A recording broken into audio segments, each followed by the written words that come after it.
अस्सलाम वालेकुम बच्चों, कैसे हैं आप सब। आज मैं आपको आसान कायदा पहला कदम का सफ़ा नंबर 37 पढ़ाने लगी हूँ।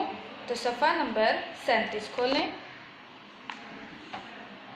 सफ़ा नंबर 37 हरूफ तहज्जी है काफ। काफ जिसकी सोती आवाज़ है क। काफ क। काफ क कुरआन। काफ क कुरआन। काफ क कुरआन। काफ क कलम। काफ क कलम। काफ क कलम। काफ क कैंची। काफ क कैंची। काफ क कैंची। तो बच्चों दोबारा पढ़ते हैं। काफ क कुरआन। काफ क कलम।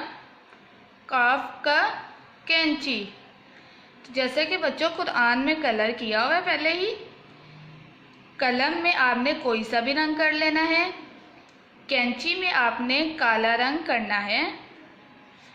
तो बच्चों आपकी किताब पे नीचे काफ क लिखा हुआ है, इसके ऊपर पेंसिल फेरें। काफ, पेंसिल फेरें, क।